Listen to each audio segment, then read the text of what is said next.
শুনিওক সভাসদ মহাভাগৱত পদ কৃষ্ণ কথা সংসাৰতে সাৰ কৃষ্ণক হৃদয়ে ধৰা আপুনি সংসাৰ তৰা পুৰুষক কৰিও উদ্ধাৰ।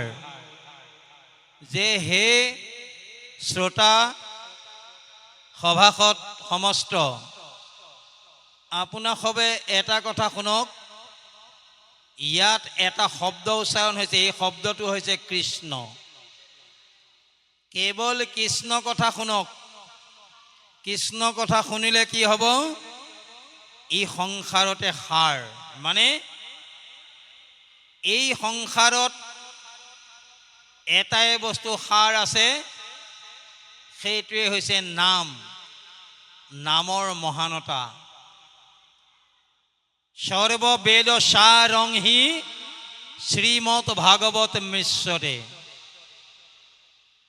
যেনেকে মহাপুৰুষ মাধৱ গুৰুজনাই কৈছে, সমস্ত বেদৰ সাৰ মহাভাগৱত শাস্ত্ৰ, ইহাৰ অমৃত ৰস পায়, পৰম সন্তোষে প্ৰাণ কৰিলে যিজনে তাৰ অন্যত ৰসত ৰতি নাই।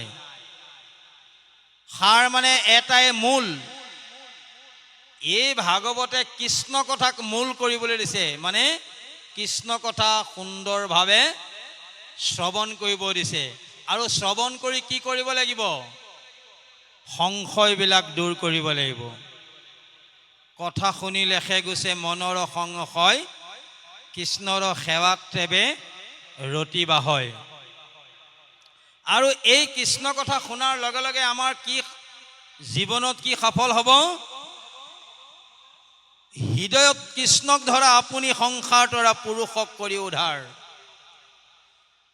এই কৃষ্ণ নামৰ দ্বাৰা আমি মই গঠন কৰা, আপুনি মই গঠন কৰা সংসাৰখন সুন্দৰ হৈ থাকিব। আমাৰ ল'ৰা ছোৱালীবিলাক, আমাৰ সমাজখন সুন্দৰ হৈ থাকিব যেতিয়া আমি সেই সুন্দৰৰ অধিকাৰী কোন? কৃষ্ণ প্ৰভু ভগৱন্তৰ নাম লৈ থাকিব পাৰিম। আৰু পুৰুষক কৰা উদ্ধাৰ।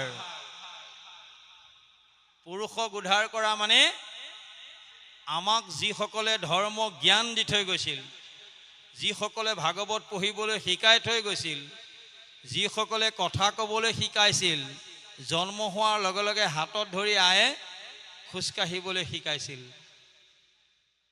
দেউতাই আমাক এখোজ এখোজকৈ নি বিদ্যালয়খন দেখুৱাই দিছিল যে এইখনত পঢ়িলে তোমালোকে জ্ঞান লাভ কৰিবা। তেওঁলোকে আমাৰ কাৰণে বহুত কষ্ট কৰিলে। তেওঁলোকৰ কাৰণে আমি কৰিবলগীয়া কাম এটাই, তেওঁলোক মৃত্যু হ'লে তেওঁলোকৰ জীৱনটো উন্নতিৰ পৰা উন্নতিলৈ নিবলৈ, পদোন্নতি কৰিবৰ কাৰণে আমি ইয়াতে তেওঁলোকৰ হৈ নাম কীৰ্তন কৰিব লাগিব।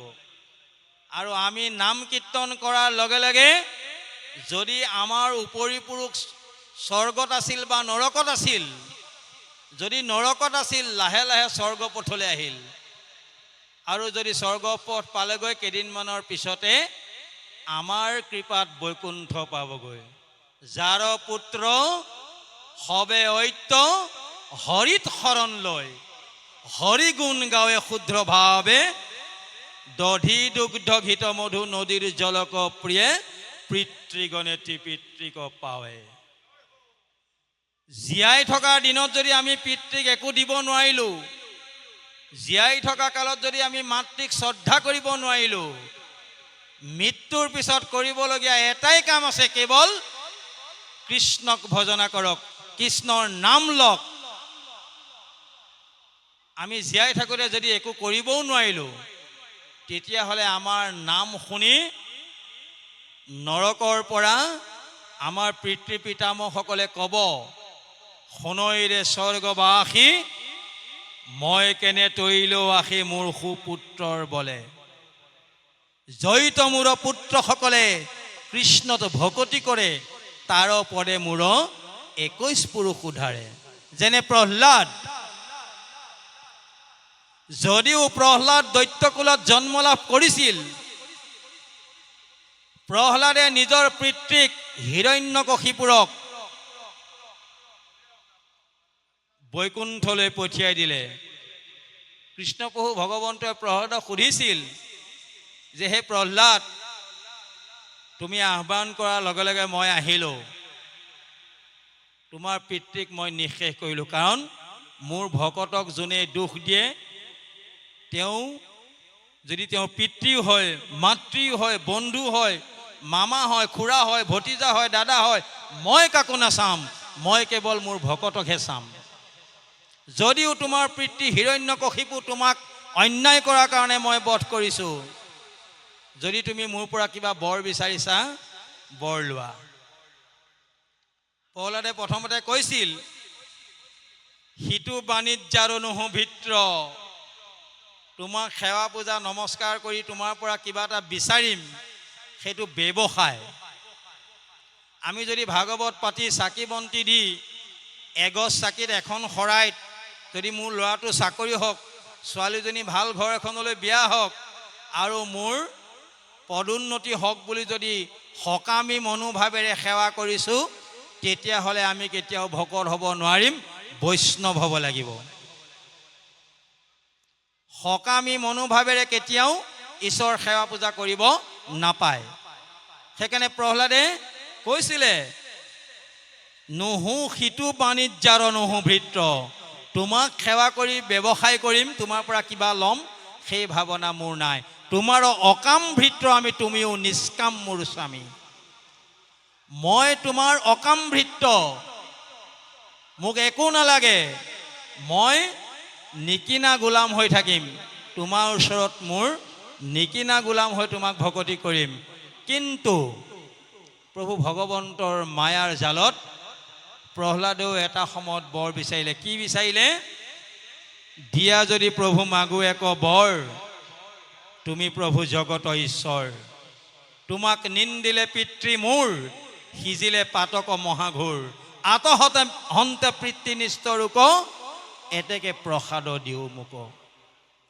তেতিয়া হিৰণ্যকশিপুৰ পুত্ৰৰ প্ৰহ্লাদৰ কথা শুনি নৃসিংহৰূপী প্ৰভু ভগৱন্তই কৈছিলে, নৃসিংহ বদতি বাব বৈষ্ণৱ প্ৰহ্লাদ, দিবও নেলাগে তোক ইহেন প্ৰসাদ। কিয়?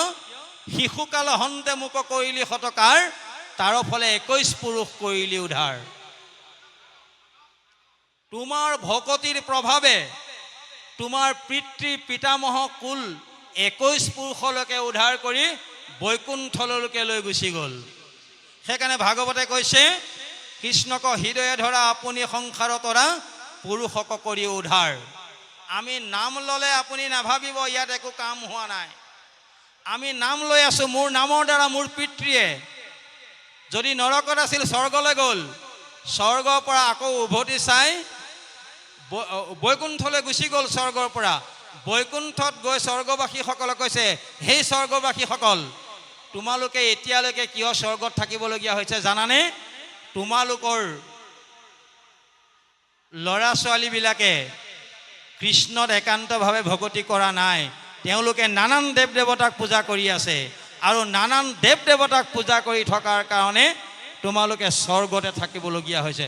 যদি তোমালোকে স্বৰ্গতে থাকা, তেতিয়াহ'লে তোমালোকে আকৌ জন্ম ল'ব লাগিব, আকৌ জন্ম ল'লে আকৌ মৃত্যু হ'ব লাগিব। এইদৰে অহা যোৱা কৰি কৰি তোমালোকে 84 লক্ষ জনী ক্ৰুটি অতিক্ৰম কৰিব লাগিব। সেইকাৰণে কৈছে একান্ত ভকত যিটো কৰে কুলক উদ্ধাৰ, যিটো ঐত কৃষ্ণ নামত সুমৰণে, সেইজনেহে নিজৰ পিতৃকুলটো উদ্ধাৰ কৰিব পাৰিব। যিজনে কেৱল মাত্ৰ কৃষ্ণত শৰণ ল'ব, সেইজনেহে নিজৰ পিতৃপুৰুষক উদ্ধাৰ কৰিব পাৰিব। যিজন কেৱল কৃষ্ণ প্ৰভুৰ সেৱক হ'ব, যিজনে নিজৰ কুলটোক উদ্ধাৰ কৰিব পাৰিব, সেইজন মাত্ৰ কেৱল একত শৰণ হ'ব লাগিব। এক শৰণ হৰি নাম ধৰ্ম কহোঁ, ৰাজা কৰোঁ পৰকাশ। মাধৱ পুৰুষে ভতিমাত লিখি দিলে, এক শৰণ হৰি নাম ধৰ্ম কহোঁ, ৰাজা কৰোঁ পৰকাশ। কি হ'ব শংকৰ গুৰুৰ মহিমা, জানি জ্ঞানী অন্ত নাপায়।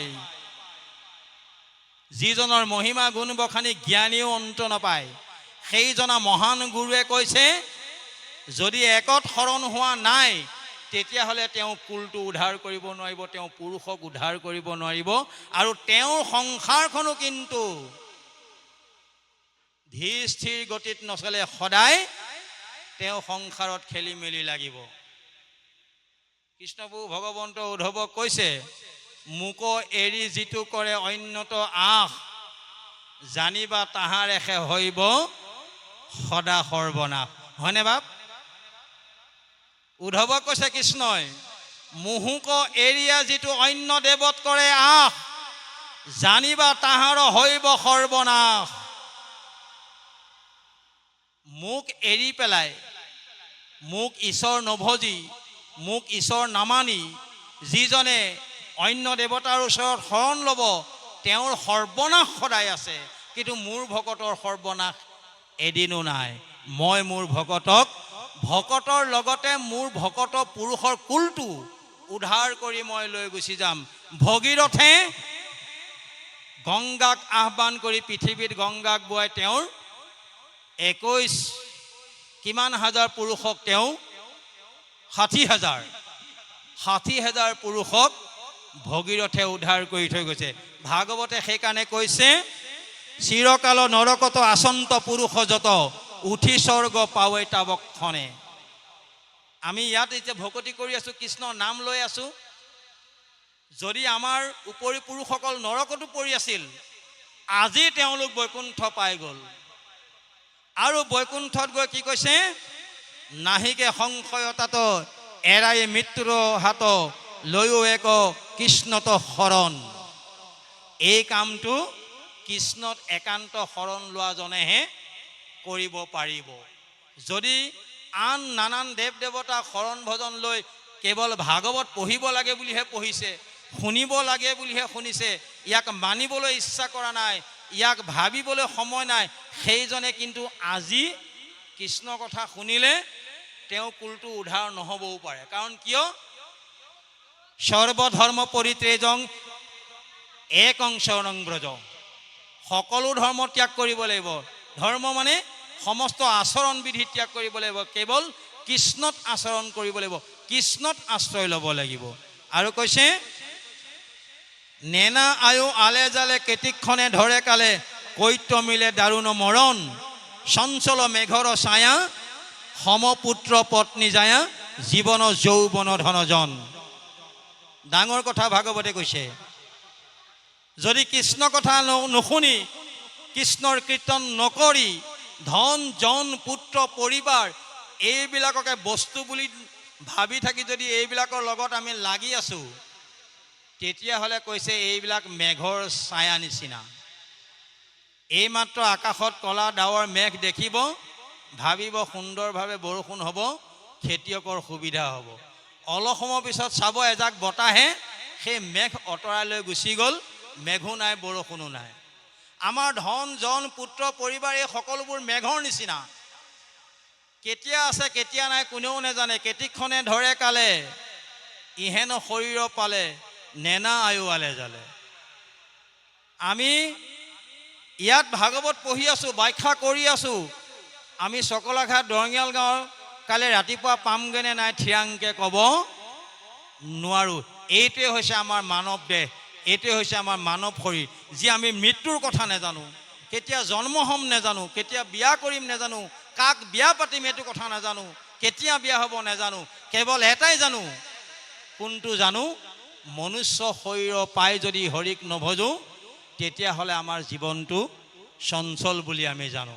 মনুষ্য শৰীৰ পাই নকৰে কীৰ্তন, জানিবা সেইটো পশুৰ জীৱন। যদি মানুহৰ শৰীৰটো লৈ পেলাই কৃষ্ণ কথা শুনা নাই, তেতিয়াহ'লে পশুৰ সুলভ বুলি কৈছে। পশুৱে খাব লাগে খায়, যাব লাগে যায়। আপুনি গৰু এটা এৰি দিয়ক, আপোনাৰ লহপহীয়া নিজৰ ধান দৰাও খাব। কিয়? তেওঁ সেই জ্ঞানটো ভগৱানে আপোন পৰ জ্ঞানটো দিয়া নাই। এইদৰা মোৰ মালিকৰ নে এইদৰা কাৰবাৰ, এই জ্ঞানটো দিয়া নাই, কিন্তু খোৱা লোৱা জ্ঞানটো দিছে। তেওঁলোকেও ভোক লাগে বুলি জানে, খাইছে। তেওঁলোকৰ বিষয় সুখ আছে, বিষয় সমস্ত সুখ সৰ্বজনীত পায়, হৰি সেৱা কোনো স্থানে নাই। হৰিৰ সেৱাৰ যোগ্য কেৱলে মনুষ্য তনু, জানি ফুৰা হৰি নাম গায়। ভাগৱতে কৈছে, হৈবা সবে এৰা এৰি, জানা তাতে কৰ খেৰি, হৰাই যেন জাগিলে সপোন, আৰ অৰ্থে আয়ু যায়, দুৰ্লভ মনুষ্য কাই, ইহে ভৈল পৰম আশোক। আজি পুত্ৰ আছে, কালিলৈ আপোনাৰ পুত্ৰ নাই, হয়নে বাৰু? ধৃতৰাষ্ট্ৰৰ কিমান সন্তান আছিলে? 100টা। ধৃতৰাষ্ট্ৰই ভাবিছিলে মোৰ 100টা সন্তান, মোৰ কিহ ভয়, মই অনায়াসে তৰি যাব পাৰিম। তাৰপিছত কি হ'ল? পাণ্ডৱৰ কেৱল মাত্ৰ 5টাহে আছিল, কিন্তু যুদ্ধ ক্ষেত্ৰত কৌৰৱৰ 100টা সন্তানৰ ভিতৰত মাত্ৰ এটা সন্তানহে বাছিল, হয়নে বাপ? বাকী 99টা সন্তান গুচি গ'ল। কিয়? তেওঁলোকে ঈশ্বৰ ভকতি কৰা নাছিল, তেওঁলোক ধৰ্মত নাছিল। আৰু পাণ্ডৱৰ 5টা সন্তান, 5টাই কৃষ্ণ প্ৰভু ভগৱন্তৰ আশ্ৰয়ত আছিলে, সেইকাৰণে তেওঁলোকে উদ্ধাৰ হ'ব পাৰিলে আৰু তেওঁলোকে হস্তিনাপুৰ ঘূৰাই পালে। আৰু কৌৰৱৰ যে 100 ভিতৰত এটা বুলি কৈছোঁ, যুধিষ্ঠিৰে যুদ্ধ ক্ষেত্ৰত এটা কথা ঘোষণা কৰিছিল, হে মোৰ পক্ষত যুঁজ দিবলৈ অহা সৈন্যসকল, যদি তোমালোকে মোক ভাল পাই পেলাই মোৰ ভয়ত মোৰ সৈতে যুদ্ধ কৰিবলৈ আহিছা, যদি মোৰ লগত যুদ্ধ কৰিলে বিপক্ষ সৈন্যৰ হাতত মৃত্যু হ'ম বুলি ভয় কৰিছা, এতিয়াও সময় আছে, তোমালোকে দুৰ্যোধনৰ হৈ যুদ্ধ কৰিব পাৰিবা, মই বেয়া নাপাওঁ। আৰু দুৰ্যোধনৰ পক্ষকো কৈছিলে যুধিষ্ঠিৰে, হে দুৰ্যোধনৰ পক্ষত যুঁজ দিবলৈ অহা বীৰ সৈন্যসকল, তোমালোকে যদি দুৰ্যোধনৰ ভয়ত বা আমাৰ ভয়ত মোৰ পক্ষলৈ আহিবলৈ মন কৰিও দুৰ্যোধনৰ ভয়ত আহিব পৰা নাই, মই কথা দিছোঁ তোমালোকে দুৰ্যোধনৰ ফালৰ পৰা আহি পাণ্ডৱৰ হৈও যুদ্ধ কৰিব পাৰিবা। অলপ সময় মৌনতা থকাৰ পিছত দুৰ্যোধনৰ ফালৰ পৰা এজনে এখন ৰথ পাণ্ডৱৰ সৈন্যৰ ফাললৈ আগবঢ়াই আনিছে। সেইজন হৈছে যুযুৎসু, দুৰ্যোধনৰ সৰু ভাই যুযুৎসু। তেওঁ কৈছিল, হে ধৰ্মৰাজ যুধিষ্ঠিৰ, মই সদায় ধৰ্মত থাকি যুদ্ধ কৰিব বিচাৰোঁ, কিন্তু দাদা দুৰ্যোধনৰ ভয়ত এই কথাটো মই ক'ব পৰা নাছিলোঁ। আজি তোমাৰ কৃপাত মই এই কথাটো ক'ব পাৰিছোঁ, মই তোমাৰ হৈ যুদ্ধ কৰিম, মই ধৰ্মত থাকি যুদ্ধ কৰিম, আহা তুমি মোৰ সৈন্যৰ মাজলৈ গুচি আহা, তোমাক দুৰ্যোধনে একো কৰিব নোৱাৰে। সেই যুযুৎসু সন্তানটোৱেই সতেলিকা পুত্ৰ সতেলিহে বুলি কৈছিলে দুৰ্যোধনে, বোলে সতিনীৰ পুত্ৰ স্বভাৱে সতিনীৰ নিচিনা, সেইকাৰণে তুমি মোৰ পৰা গুচি গ'লা। কিন্তু অধৰ্মৰ পৰা আমি সদায় ধৰ্মলৈ আহিব লাগিব, ধৰ্মৰ পৰা অধৰ্মলৈ নাযাব, অধৰ্মৰ পৰা ধৰ্মলৈ আহক। গতিকে আমাৰ ধৰ্ম কি? কৃষ্ণ নাম হি চৈতন্য পৰম ধৰ্ম, কৃষ্ণৰ নামটোতে পৰম ধৰ্ম লুকাই আছে। সেইকাৰণে কৈছে, পুত্ৰ পৰিবাৰ ধন জন এই আছে এই নাই। আপুনি মই গম পাওঁ যে গজেন্দ্ৰই হ্ৰদত পৰি কক বকাই থাকোঁতে প্ৰথমতে তেওঁৰ পত্নীসকলক আহ্বান কৰিছিল, সেই পত্নীসকল, তোমালোকক মই খুব মৰম কৰোঁ, তোমালোকক ভাল পাওঁ, মোৰ এই অন্তিম সময়ত এই সৰোবৰ জলৰ পৰা মই উঠিব পৰা নাই, তোমালোকে মোক টানি আজুৰি বাহিৰ কৰা। তেতিয়া পত্নীসকলে কৈছিল, হে স্বামী, তোমাৰ অবিহনে যদি আমিও পানীত পৰি মৰি যাওঁ, আমাৰ সন্তানবিলাকক কোনে চাব? গতিকে সন্তানবিলাকক জীয়াই ৰখাৰ স্বাৰ্থত আমি তোমাক পানীৰ পৰা তুলিবলৈ যাব নোৱাৰোঁ। তেতিয়া মানে গজেন্দ্ৰই কৈছিল যে মোৰ অতদিনে মৰম কৰি থকা ভাৰ্যাসকল, শ্ৰদ্ধা কৰি থকা ভাৰ্যাসকল, এতিয়া দেখিলোঁ অন্তিম সময়ত এওঁলোকেও মোক মৃত্যুৰ পৰা পৰিত্ৰাণ দিব নোৱাৰে। তেতিয়া পুত্ৰসকলক আহ্বান জনাইছে, হে মোৰ পুত্ৰসকল, মই নাখায়ো তোমালোকক খুৱাইছিলোঁ, মই তোমালোকক সদায় মৰম কৰিছিলোঁ, এতিয়া মোৰ বিপদ, এই পুত্ৰসকল তোমালোকে মোক ৰক্ষা কৰা, মোক উদ্ধাৰ কৰা। পুত্ৰসকলে কৈছিল, দেউতা আমি এতিয়া সৰু হৈ আছোঁ, আমাৰ জীৱনটো উপভোগ কৰিবলৈ বহুত মন, আমাৰ বহুত উচ্চ আকাংক্ষা আছে, আমি ডাঙৰ হ'ব বিচাৰোঁ, প্ৰকৃতিৰ সমস্ত বস্তু আমি ভোগ কৰিব বিচাৰোঁ, আমি ভোগবাদী, গতিকে আমি তোমাক উদ্ধাৰ কৰিবলৈ গৈ জলত পৰি মৃত্যুক সাৱটি ল'ব নোৱাৰোঁ। এতিয়া কি হ'ল? তেতিয়া গজেন্দ্ৰই ভাবিলে ইমান দিনে মৰম কৰি থকা পত্নীবিলাক আজিহে ধৰা পৰিল, আৰু ইমান দিনে নিজৰ বুলি ভাবি থকা ল'ৰা ছোৱালীবিলাকক এতিয়াহে গম পালোঁ এওঁলোক আচলতে মোৰ প্ৰিয় কোনো নহয়। সেইকাৰণে কৃষ্ণ অৰ্জুনক কৈছিল, সমুহম সৰ্বভূতেষু নামে দেশু অস্ত্ৰী না প্ৰিয়।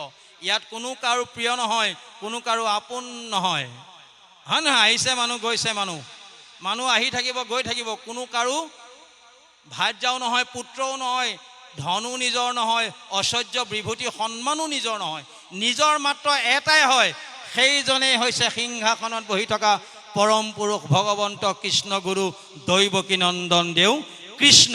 তেওঁ সকলোৰে বাবে আপোন। সেইকাৰণে কৈছে, আৰু অৰ্থে আয়ু যায় দুৰ্লভ মনুষ্যকাই, ইহে ভৈল পৰম আশুক, কৰা আন আশা ভংগ, লৈও ভকতৰ সংগ, হৈও জানতে কৃষ্ণৰ সন্মুখ। যদি সেইজনক আপুনি মই নিজে নিজে লগ পাব পৰা নাই, তেতিয়াহ'লে গুৰুজনাই এটা উপদেশ দিছে যে কি? কৃষ্ণক পাৰিবাকা জনা ভকতেহে পন্থা, এহি মানে কহে গীতা ভাগৱত গ্ৰন্থা। কৃষ্ণক পাবলৈ আপুনি মই অকলে অকলে ভকতি কৰিবলৈ আহিলে নহ'ব, সন্তৰ সংগ ল'ব লাগিব। সন্তৰ সংগত কেৱল কৃষ্ণক ভকতি কৰিব লাগিব। সন্ত কোন? সন্ত মহন্ত হৈছে ভকতসকল। গতিকে আমি কৃষ্ণক উপাসা কৰিবলৈ হ'লে এখন সমাজ পাতি ল'ব লাগিব, আৰু সেই সমাজখনত কিছুমান নিকা ভকতক সৃষ্টি কৰিব লাগিব, আৰু সেই নিকা ভকতৰ সংগত আমি একেলগে বহি প্ৰভু ভগৱন্তৰ নাম স্মৰণ কৰিলে আমাৰ মনৰ পৰা অসুখবিলাক দূৰ হ'ব। আৰু তেতিয়া কি হ'ব? কালে ধৰিলেক পৰা, মিছাতে বিলম্ব কৰা, শীঘ্ৰে পৰিহৰা আন কাম, কৃষ্ণ পদ ধৰি মনে, কৃষ্ণৰ কিংকৰে ভনে, নিৰন্তৰে বোলা ৰাম ৰাম। কাল, কাল মানে হৈছে সময়, সময় মানে হৈছে মৃত্যু। আমি জন্ম লাভ কৰিছোঁ যেতিয়া এদিন আমাক কালে ধৰিবই। অকণমান দীঘলীয়া হৈছে নে বাপ? আমি যদি জন্ম হৈছোঁ আমাক এদিন কালে ধৰিবই।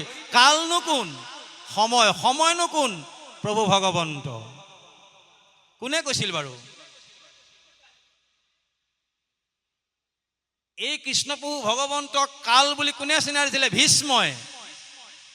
মহাভাৰতৰ যুদ্ধৰ শেষৰ ফাললৈ সৰসজ্জাত পৰি থাকোঁতে কুন্তি আদি পঞ্চপাণ্ডৱক লৈ কৃষ্ণই যেতিয়া পিতামহৰ সন্মুখ হৈছিল, তেতিয়া পিতামহ ভীষ্মই অৰ্জুনক কৈছিল যে, হে অৰ্জুন, তোমালোকৰ সন্মুখত থিয় হৈ থকা এইজন ব্যক্তি যে দেখিছা, এইজন আন কোনো নহয়, এৱে কাল আৰু এৱে সংহাৰক। কুৰুক্ষেত্ৰৰ যুদ্ধত যিমানবোৰ বীৰ মৰিল, এওঁৰ নিৰ্দেশত মৰিছে। কুৰুক্ষেত্ৰৰ যুদ্ধত যিমানবোৰ জীৱৰ হানি হ'ল, কেৱল কৃষ্ণপ্ৰভু চকুৰ ইংগিতত নিঃশেষ হৈ গ'ল। তেওঁ মাত্ৰ এটি পাঞ্চজন্য শংখ বজাইছিল, সেই পাঞ্চজন্য শংখৰ ধ্বনিত আমাৰ বীৰসকলৰ চকুৰ মণিবিলাক দৃষ্টিহীন কৰি পেলালে। আমি যদি কাৰ শত্ৰুলৈ মাৰোঁ, তেতিয়া আমাৰ সন্মুখত থকা শত্ৰুবিলাকক কাৰে দেখা নাপায়, কাৰণ কৃষ্ণই আমাক এই চকুৰ পৰা ৰশ্মিবিলাক কাঢ়ি লৈ গ'ল, মানে আয়ুসবিলাক হৰণ কৰি লৈ গ'ল। সেইকাৰণে কৈছে, কৃষ্ণয়ে কদে দুখ হাৰি, কাল মায়া দিও অধিকাৰী, কৃষ্ণ বিনে শ্ৰেষ্ঠ দেৱ না হে নাহি আৰ, সৃষ্টি স্থিতি অন্ত কাৰী দেৱ তান্ত্ৰ বিনেয়ান নাহি কেৱ অজানিবা বিষ্ণু সে সমস্তে জগতে সাৰ। গতিকে কাল বোলা শব্দটো যে এই কাল শব্দটোতে কৃষ্ণ প্ৰভু ভগৱন্ত সোমাই আছে। আমাক কোনে জন্ম দিছে? প্ৰভু ভগৱন্তই। কোনে সংহাৰ কৰিছে? প্ৰভু ভগৱন্তই। কি ৰূপত সংহাৰ কৰিছে? সদগুণত প্ৰভু ভগৱন্তই আমাক সৃষ্টি কৰিছে আৰু ৰসগুণত আমাক প্ৰভু ভগৱন্তই এই বিশ্ব ব্ৰহ্মাণ্ডখনত ভোগ কৰিবলৈ শিকাইছে আৰু তম গুণত প্ৰভু ভগৱন্তই আমাক সংহাৰ কৰি পৃথিৱীৰ পৰা লৈ গৈছে। মাত্ৰ তিনিটা গুণ, তিনিটা ৰূপ, সৎ ৰস তম, ব্ৰহ্মা বিষ্ণু মহেশ্বৰ কোন? এৱে কৃষ্ণ, এৱে কাল আৰু এৱে সংহাৰক। এৱে সৃষ্টি কৰিছে, এৱে ধ্বংস কৰিছে আৰু এৱে স্বজন কৰিছে, এৱে পালন কৰিছে। সেইকাৰণে কৈছে কৃষ্ণ পদ ধৰি মনে কৃষ্ণৰ কিংকৰে ভনে। কৃষ্ণ কিংকৰ কোন? শংকৰ গুৰুজনাৰ কথা কৈছে। ইয়াত শংকৰ গুৰুজনাই কৈছে যদি কৰিবলগীয়া কাম আছে বাপসকল আইসকল, ভাগৱত যদি শুনিছে কাম এটাই কৰিব দিছে। কি কাম? নিৰন্তৰে বোলা ৰাম ৰাম। এতিয়া আমি কি ক'ব লাগিব? ৰাম। জোৰকে সকলোৱে ক'ব ৰাম ৰাম ৰাম। এই ৰাম শব্দটোৰ দ্বাৰা কি হয় জানেনে? মহাপুৰুষ মাধৱদেৱে ঘোষাত কৈছে ৰা শব্দ উচ্চাৰণব্য মুখানি জানি পাতকম পুণ্যং প্ৰবিষ্টং ভৱতি মকাৰাত্মং কপাতকম। ৰা শব্দ উচ্চাৰণব্য মুখানি জানি পাতকম। ৰা শব্দটো উচ্চাৰণ কৰাৰ লগে লগে মুখৰ মাজেদি হৃদয়ত সোমাই থকা পাপবিলাক, বেয়া কামবিলাক শব্দৰ দ্বাৰা বাহিৰলৈ ওলাই গুচি গ'ল। পুণ্যং প্ৰবিষ্টং ভৱতি, পুণ্য অন্তৰত প্ৰৱেশ হ'ল। পুণ্যং প্ৰবিষ্টং ভৱতি, পুণ্য ভিতৰলৈ সোমাই আহিল। কাৰ দ্বাৰা? মকাৰাত্মং কপাতকম। ম বুলি শব্দটো পুনৰ মুখখন জপাই, কপাত মানে দৰ্জা। দুৱাৰখন জপাই দিয়াৰ পিছত ৰুমটোলৈ বাহিৰৰ পৰা যেনেকৈ মানুহ সোমাব নোৱাৰে, তেনেকৈ ম বুলি আমি ৰা বুলি মুখখন মেলি দিলোঁ, বেয়া বস্তু ওলাই গ'ল। আৰু ম বুলি মুখখন জপাই দিলোঁ, কপাত মানে দৰ্জা। মুখখন জপাই দিয়াৰ লগে লগে আৰু বেয়া বস্তু আমাৰ ভিতৰলৈ সোমাব নোৱাৰে, ভালখিনি আমি সোমোৱাই ল'লোঁ। সেইটো কৈছে ৰমন। সযোগ ৰযোগ ন, শৰণৰ তিনিটা তত্ত্ব। স এই দেহটোৰ কথা কৈছে, ৰ ইয়াক ৰমন কৰা মানে জীয়াই ৰাখ। কাৰ দ্বাৰা জীয়াই ৰাখিব লাগিব? নামৰ দ্বাৰা। কি নাম? ৰা। স শব্দটোৱে স দেহটোৰ কথা কৈছে, ৰ শব্দটোৱে ৰাম নামটো ৰমন কৰিব কৈছে, আৰু ন আশ্ৰয় ল'বলৈ কৈছে। ন মানে আশ্ৰয়। আশ্ৰয় আমি ক'ত ল'ম? কৃষ্ণ প্ৰভু ভগৱন্তৰ চৰণত আশ্ৰয় ল'ম। আশ্ৰয় মানে শৰণৰ কথা কৈছে। সেইকাৰণে কৈছে কৃষ্ণ পদ ধৰি মনে কৃষ্ণৰে কিংকৰে ভনে নিৰন্তৰে বোলা ৰাম ৰাম কৃষ্ণ।